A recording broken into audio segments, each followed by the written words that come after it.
In a moment, we will begin the listening comprehension section of the test. Break the seal and open your test book to the first page.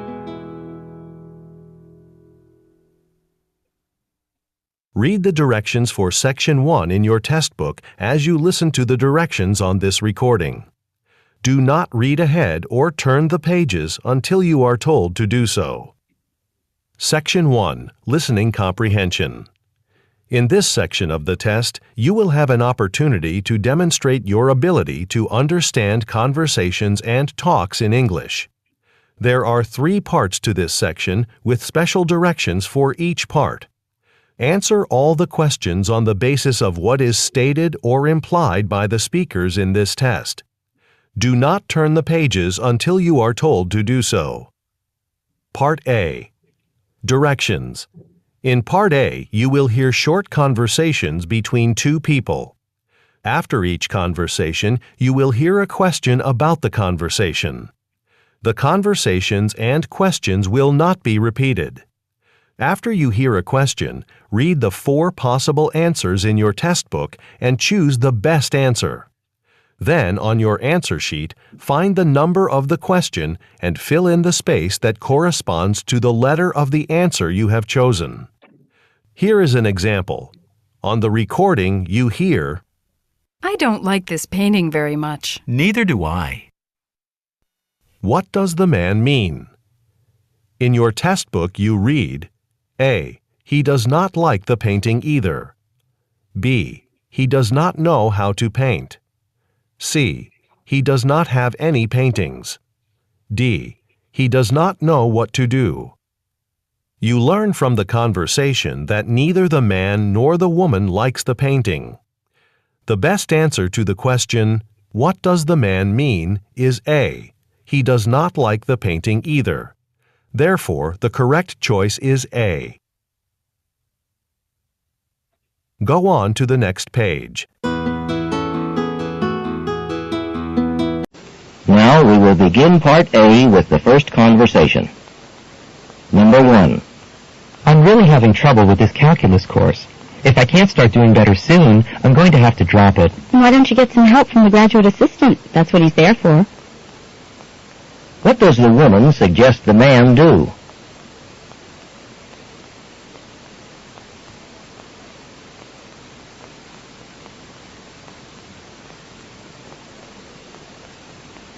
Number 2. Hey, don't forget to drop that book off at the library on your way home. Oh, thanks for reminding me. I'm on my way. What will the man probably do next?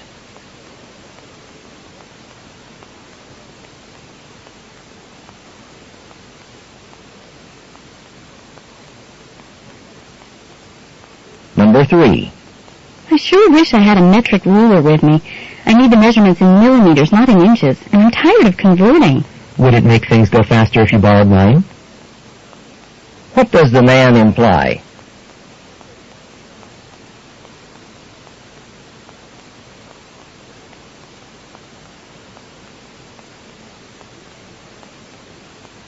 Number 4. Good news. I'm not going to need surgery after all. The doctor says I can start working out again soon, and maybe play soccer again in a few weeks. That's terrific. It'd be great if you could get back in shape in time for the state tournament. What does the woman mean?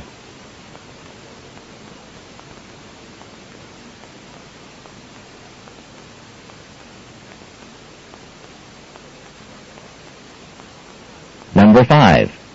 I already know what I want to take next semester. So why do I have to make an appointment to see my advisor? All I need is her signature on my course sheet. I'm afraid it doesn't work that way. She has to talk with you to make sure everything's on the right track. What does the woman mean?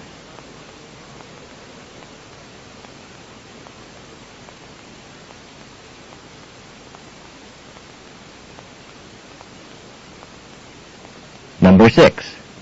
Professor Smith sure was acting strangely today. I noticed that too. She was talking so quietly and then not giving us any homework. Can you believe that?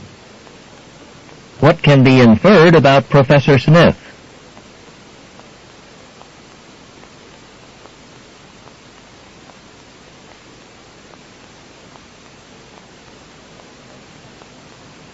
Number 7. It's been pouring for 3 days now. I begin to wonder if it'll ever stop. And tomorrow is going to be my day at the beach. But if it doesn't clear up by then, I'll just have to forget about that. What does the woman imply?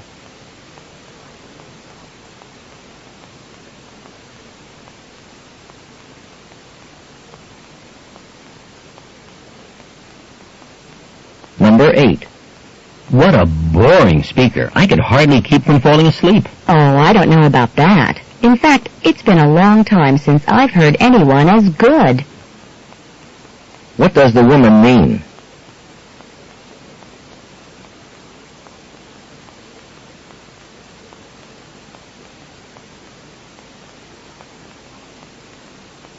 Number 9. Gee, Tom, I hear you're working as a house painter this summer. It's got to be awfully hot working up there on a ladder in the blazing sun all day. Well, it's hard work, but I get to be outdoors, and the pay's decent. What does the man imply?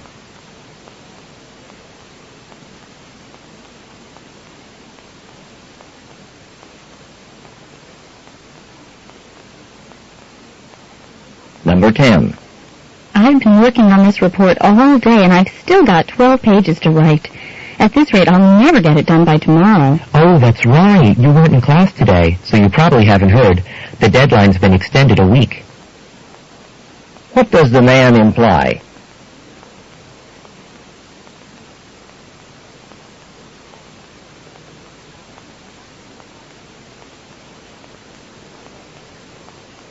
Number 11. Can you believe the way Larry was talking to his roommate? No wonder they don't get along. Well, maybe Larry was just reacting to something his roommate said. There are 2 sides to every story, you know. What does the woman mean?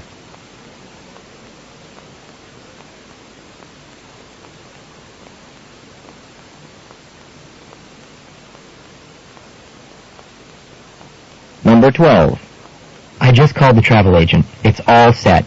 On June 1st, I'm heading for the mountains for an entire week. Have you checked the academic calendar? Because my classes aren't over till the 7th. What does the woman imply?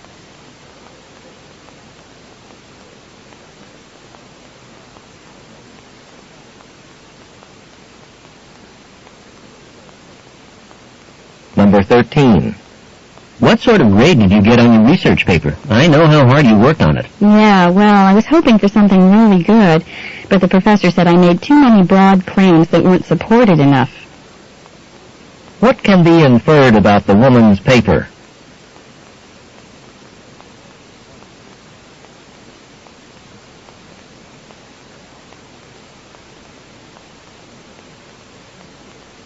Number 14. The state ballet is coming to town next weekend, and I can't find a ticket anywhere. You know, my sister just happens to have one, and she can't go. She's got some sort of conflict in her schedule.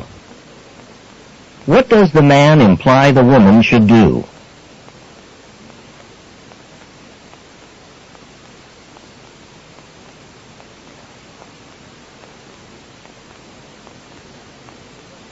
Number 15. Have you found out yet what hotel you'll be staying in? I'm at the Gordon, right across the street from the conference center. Humph, lucky you. I'm at the Applegate, 6 miles away. What does the woman mean?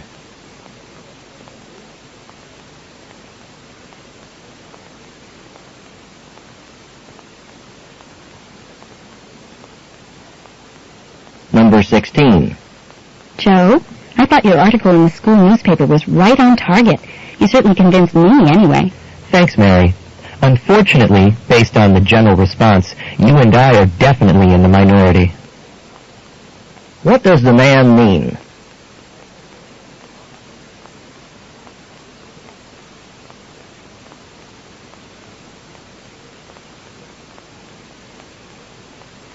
Number 17. Why didn't you go to the hockey finals last weekend? You missed a great game. Oh, come on. You know how sensitive I am to loud noise. What can be inferred about the man?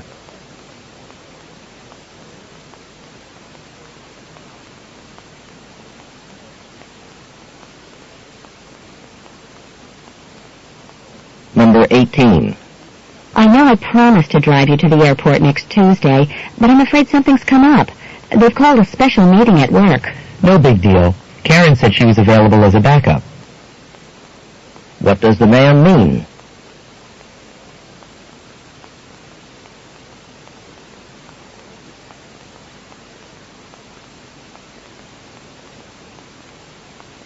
Number 19.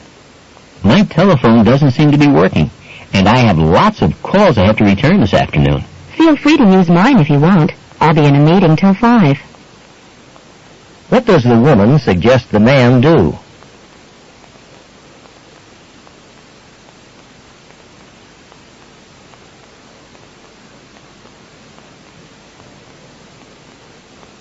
Number 20. I don't think we have nearly enough information for our financial plan, but it's due tomorrow, so I guess there's not a lot we can do about it. Guess not. At this point, we'll just have to make do with what we've got. What will the speakers probably do?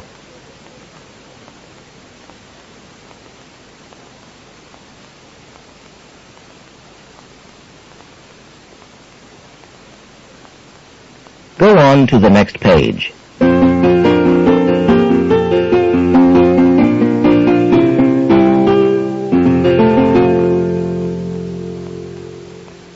Number 21.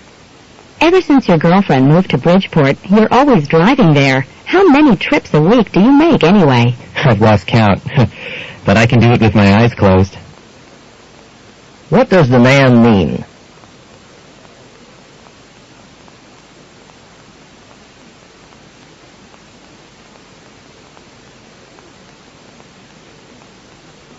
Number 22. I've noticed that you spend a lot of time tending to your garden.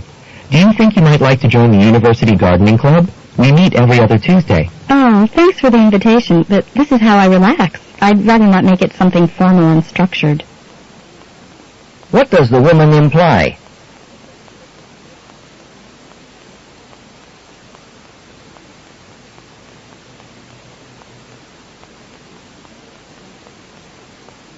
Number 23. Does this music bother your studying, Pam? Actually, I'm not studying anymore, but I am trying to sleep. What does Pam imply?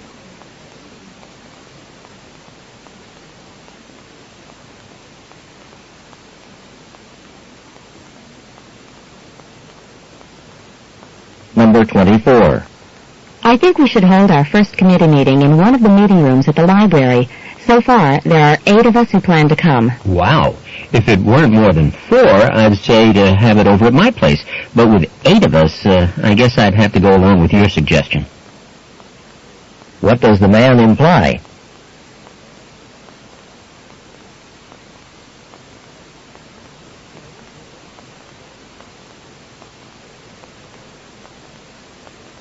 Number 25. I just don't know if you should call everyone to collect the data or just send out a questionnaire, but you'd better make a decision soon. I know. There's only 1 month till the election. What does the woman mean?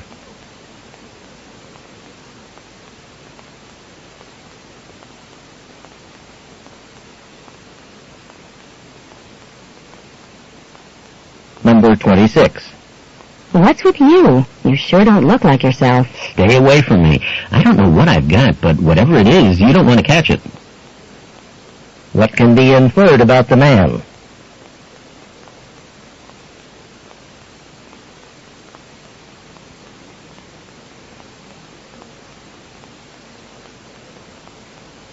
Number 27. You ate at the Terrace Cafe yesterday, didn't you? Was there much of a wait to be seated? Was there? Wish I'd brought a book or something to occupy my time. What does the man imply about the Terrace Cafe?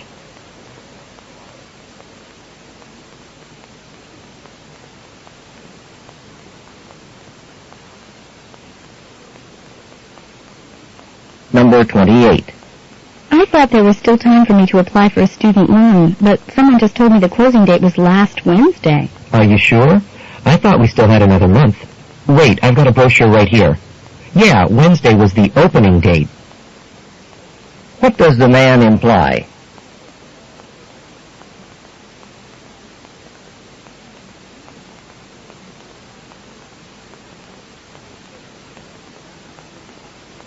Number 29. This casserole really tastes good. I guess that's because the vegetables in it are fresh instead of canned. I know. Kind of a rare treat in this cafeteria. What does the woman mean?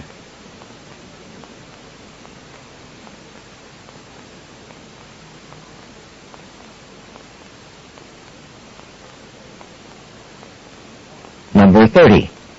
I don't think I want to live in the dormitory next year. I need more privacy. I know what you mean, but check out the cost of renting apartments first.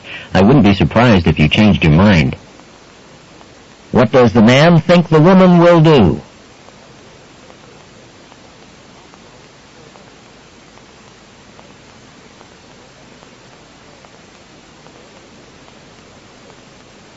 This is the end of Part A. Go on to the next page.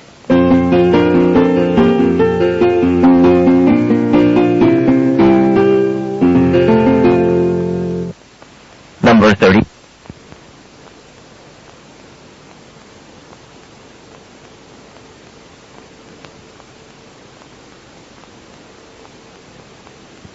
Part B.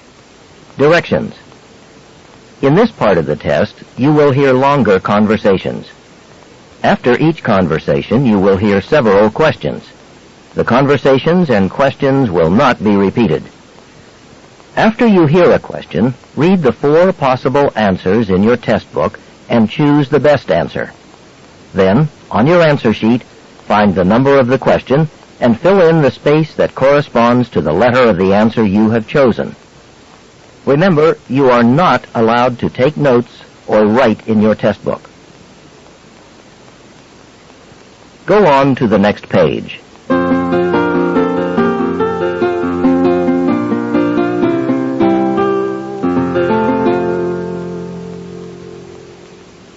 Now we will begin Part B with the first conversation. Questions 31 through 34. Listen to a conversation between 2 students who meet in front of the library. Hi, Sue. Where have you been? Oh, hi, Dan. I was just at the library. I have to hand in my biology paper tomorrow. Tomorrow? Oh, no. I thought it wasn't due till Monday. Well, don't worry. It is due Monday. But I'm going away for the weekend and won't be back till Monday night. Oh? Where are you going? California. We're having a family reunion. It's my grandmother's 90th birthday, so all the cousins and aunts and uncles are going. She planned the whole thing herself. Wow, that's great. How many people will be there? Around 60. My family's big and spread out, but we're pretty close. So, have you started working on your biology paper? Yeah, I'm doing it on bees and how they're able to recognize whether another bee is related to them. How can you tell? They use their sense of smell. The sweat bees guard their nests this way. If another bee approaches the nest, the guard determines if the new bee is familiar. If it is, it's allowed to enter. Interesting. Can other insects do this? Well, the paper wasp can. Each wasp nest has a special combination of plant fibers, and so the wasps that live there have a unique smell. Those 2 are the only kinds I've read about so far. Well, you've still got time. It sounds like the bees are picky about who comes to their family reunions. Number 31.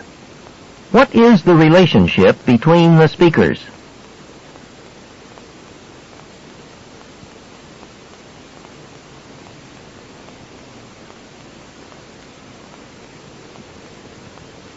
Number 32. Why was the man worried at first?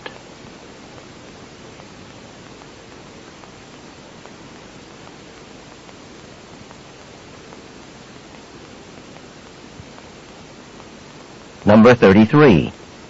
According to the man, how do some bees use their sense of smell?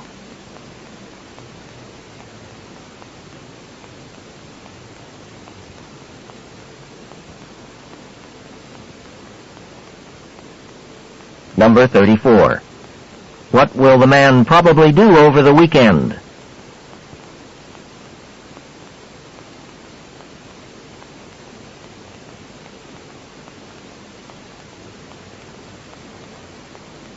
Questions 35 through 38. Listen to a conversation between 2 students. Hi, Jim. What are you doing? Oh, hi, Linda. I'm working on a report on energy sources for my environmental science class, but I'm having trouble finding enough information. You know, we were talking about a source of fuel in my class today. Yeah? Professor Collins, he's an authority on energy sources. He was telling us about a new way of getting fuel oil from coal. I didn't know that was possible. He said something about the coal being set on fire and blasted with a mixture of steam and oxygen. This process produces a gas made of hydrogen and carbon, the basic elements of oil. And then they do something to change that gas to oil? Right. First, since coal contains fewer hydrogen atoms than oil, they have to add some extra hydrogen to the gas. Then impurities are washed out with methanol, I think, before this gas is sent on to reactors where it's changed into oil. Since coal's so plentiful, I guess it won't be long till this new type of oil will be available all over the place, huh? I doubt it. Professor Collins said something about the process not being economical enough to use in this country. At any rate, you really ought to talk to him. He'll be able to help you more than I can, and he's got office hours all afternoon today. Thanks. He's over in Anderson Hall, right? Right. Number 35. What are the students mainly discussing?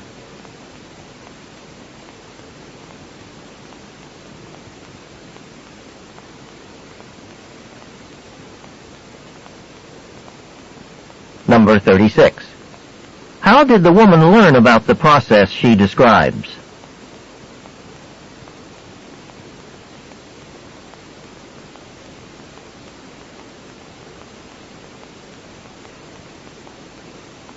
Number 37. In the process described by the woman, why is the coal burned?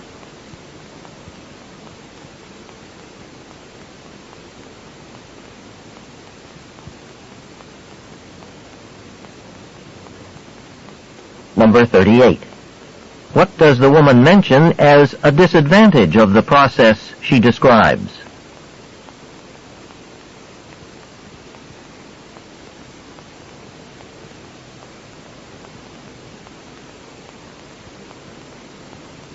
This is the end of Part B. Go on to the next page. Go on to the next page.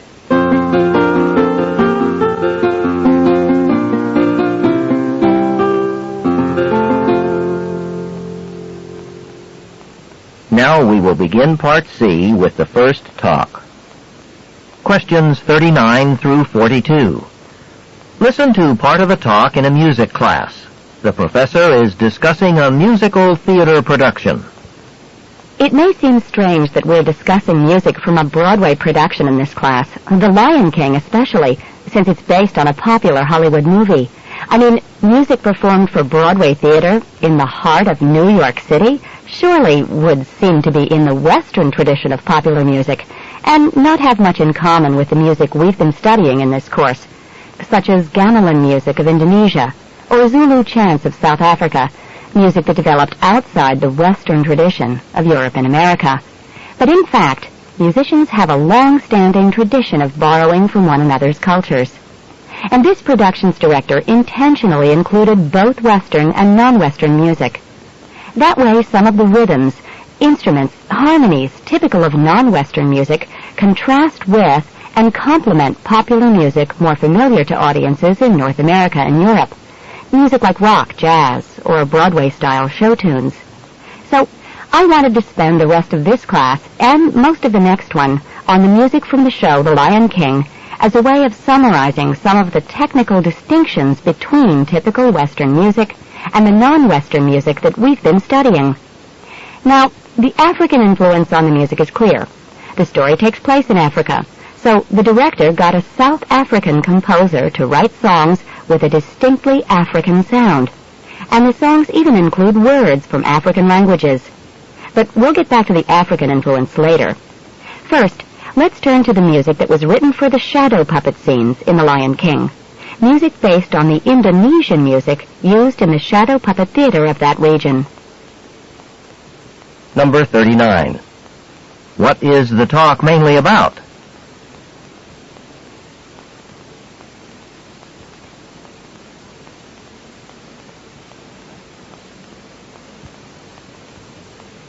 Number 40.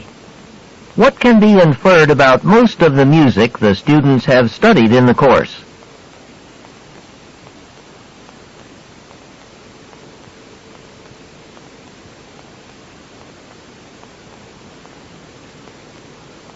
Number 41. Why were African words included in some songs for the Broadway version of The Lion King?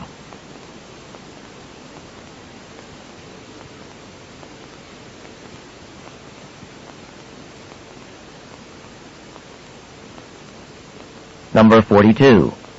What will the professor probably talk about next?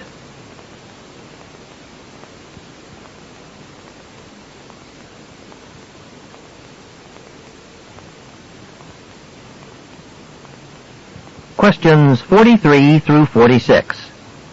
Listen to part of the talk in a class on the history of science. In ancient times, many people believed the earth was a flat disk, but well over 2,000 years ago, the ancient Greek philosophers were able to put forward two good arguments proving that it was not. Direct observation of heavenly bodies was at the basis of both these arguments. First, the Greeks knew that during eclipses of the moon, the earth was between the sun and the moon, and they saw that during these eclipses, the earth's shadow on the moon was always round. They realized that this could be true only if the earth was spherical. If the earth were a flat disk, then its shadow during eclipses would not be a perfect circle. It would be stretched out into a long ellipse. The second argument was based on what the Greeks saw during their travels. They noticed that the North Star, or Polaris, appeared lower in the sky when they traveled south. In more northerly regions, the North Star appeared to them to be much higher in the sky. By the way, it was also from this difference in the apparent position of the North Star that the Greeks first calculated the approximate distance around the circumference of the earth, a figure recorded in ancient documents as 400,000 stadia. That's the plural of the word stadium. Today, it's not known exactly what length one stadium represents, but let's say it was about 200 meters, the length of many athletic stadiums. This would make the Greeks' estimate about twice the figure accepted today, a very good estimate for those writing so long before even the first telescope was invented. Number 43. What is the talk mainly about?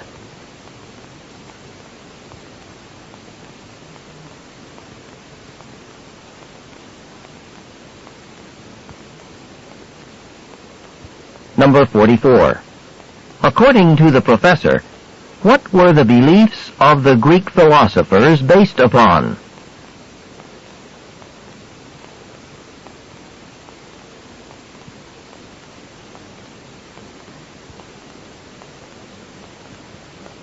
Number 45. What does the professor say about ancient Greeks who traveled south?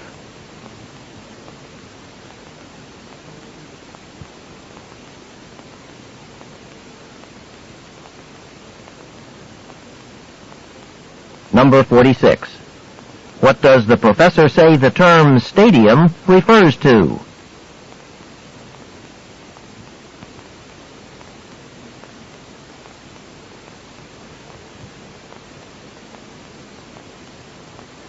Questions 47 through 50. Listen to the beginning of a lecture given by a history professor. Good morning, class. Before I begin today, I would like to address an issue that one of you reminded me of after the last lecture. As you may recall, last time I mentioned that Robert E. Peary was the first person to reach the North Pole. What I neglected to mention was the controversy around Peary's pioneering accomplishment. In 1910, a committee of the National Geographic Society examined Commodore Peary's claim to have reached the North Pole on April 6, 1909, and found no reason to doubt him.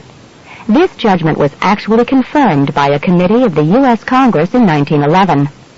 Nevertheless, Peary's claim was surrounded by controversy. This was largely due to the competing claim of Dr. Frederick Cook, who told the world he had reached the pole a full year earlier.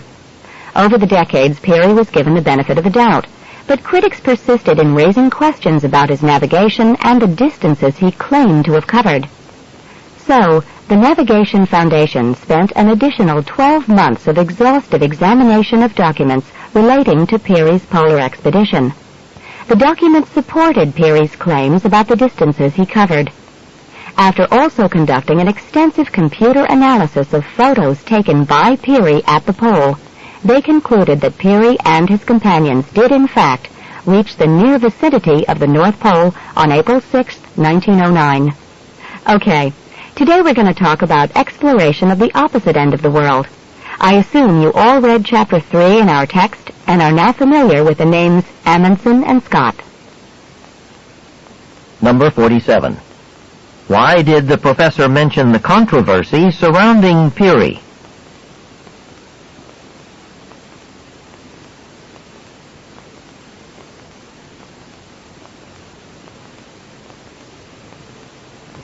Number 48. What did Dr. Cook maintain?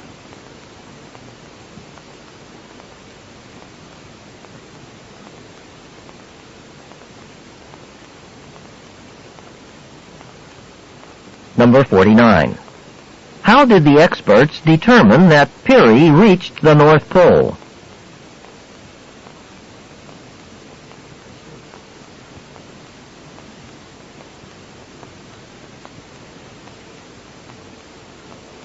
Number 50. Which topic will most probably be included in the continuation of today's lecture?